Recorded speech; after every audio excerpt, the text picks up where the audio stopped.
Hello, my name is Ian Lyle, and I will be overviewing the Dick and Carey instructional model. The Dick and Carey instructional model was created by Walter Dick, Lou Carey, and James Carey in 1978. In terms of instructional design, is a relatively older model at about 44 years old. It's also known as the systems approach model.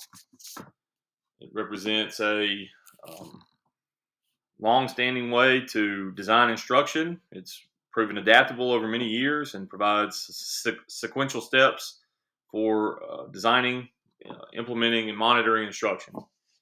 The purpose of the model is to focus on the delivery of content and instruction based on very clear learning goals, broad and specific objectives.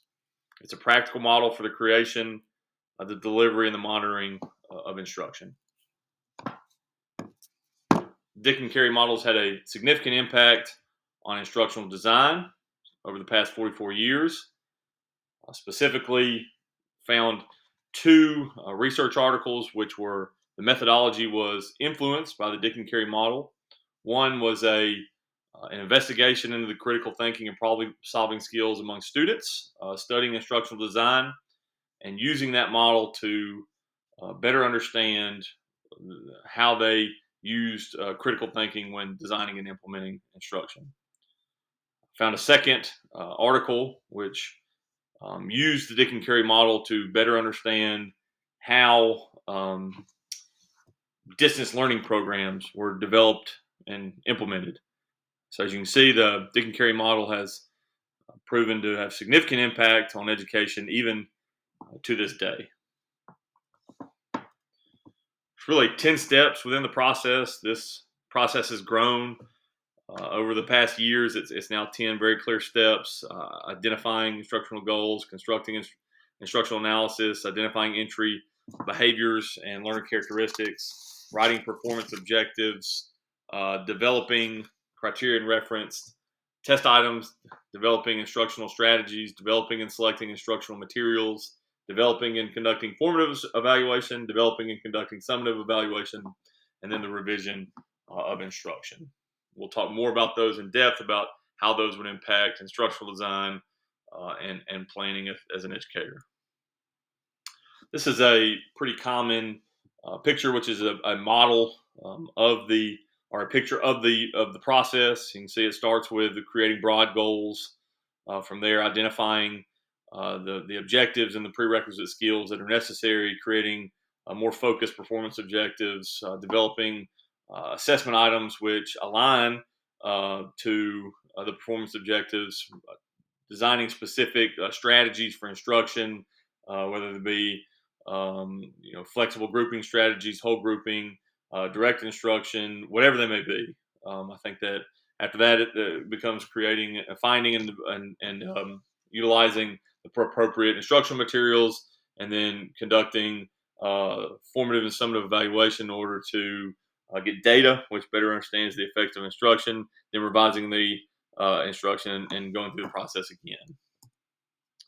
So if we can talk about, applying the 10-step process, really what does each step mean in terms of practical application for educators? I think that identifying instructional goals, those are broad for success, which would apply to an entire unit. Instructional analysis are really mining down to specific skills that are necessary for success.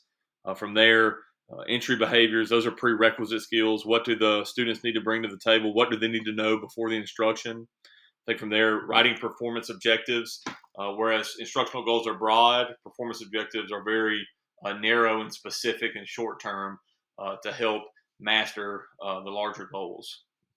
Developing criterion reference test items, those are assessments which align to specific objectives.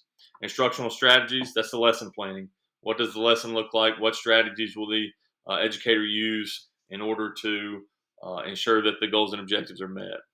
Instructional materials, again, that's pretty straightforward. What materials are necessary for instruction? Are they on hand? Do they need to be purchased? Are they technology-based? Just finding appropriate materials.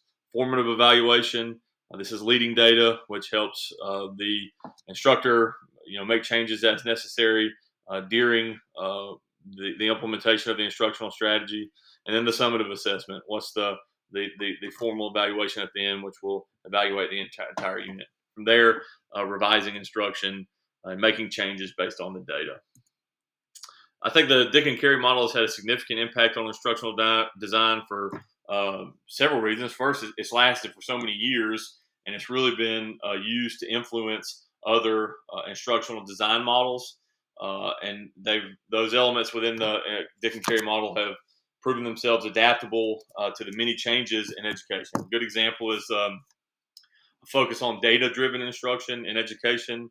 The Dick and Carey model provides opportunities to mine data and make changes based off the data, and that has been a very significant trend in education for the last several years. As you can see here, these are the references for my presentation. Thank you. Have a good day.